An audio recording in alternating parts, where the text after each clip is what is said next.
नमस्कार, स्वराज मराठी न्यूज चॅनलमध्ये आपलं स्वागत आहे. पाहूयात आजच्या टॉप 10 घडामोडी.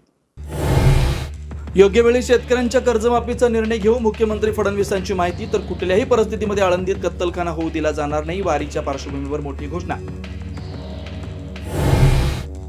मराठी माणसासाठी पायी चाटू आणि छाटू ही स्वार्थ साधायचा प्रयत्न केला तर अद्दली घडवू. मनसे नेते संदीप देशपांडेकडून राज ठाकरेंच्या 2017 मधील भाषणाचा व्हिडिओ शेअर.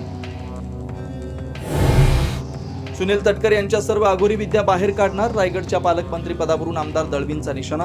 गोगावले पालकमंत्री होणं हा आमचा अधिकार असल्याची प्रतिक्रिया. संभाजीनगरमध्ये 7 तासात 229 अतिक्रमण भोईस सपाट. मुकुंदवाडीतील गुरुवारी रात्री तिघांवर शस्त्राने हल्ला. कारवाई विरोधात मुकुंदवाडी परिसरात स्थानिकांचं आंदोलन.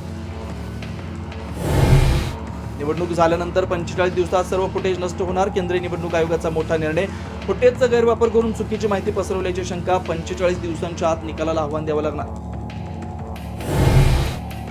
आळंदी संस्थानचे प्रमुख निरंजन नाथ यांची पोलिसांसह माध्यमांवर मुजोरी. पुण्याच्या भवानी पेठेत पालखी दाखल झाल्यानंतरचा प्रकार. निरंजन नाथ यांनी माध्यमांवर व्यक्त केला संताप.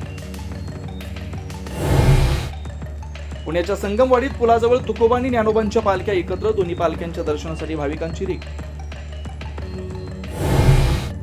11व्या जागतिक योग दिनानिमित्त पंतप्रधान मोदींचा विशाखापट्टणममध्ये 5 लाख लोकांसोबत योगाभ्यास. लहानांपासून वृद्धांपर्यंत नेत्यांपासून जवानांची देशभरात योगासनं. अभिनेता तुषार घाडेगावकरची आत्महत्या. काम मिळत नसल्यामुळे नैराश्यातून टोकाचं पाऊल उचलल्याची माहिती.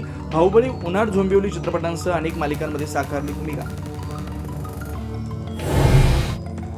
शांततेच्या नोबेलसाठी पाकिस्तानकडून अमेरिकेचे अध्यक्ष डोनाल्ड ट्रम्प यांच्या नावाची शिफारस. तर आपल्याला नोबेल मिळणार नाही, लोकांना सारं माहिती. ट्रम्प यांचं वक्तव्य. आजच स्वराज मराठी न्यूज चॅनलला लाईक करा, शेअर करा आणि सबस्क्राईब करा.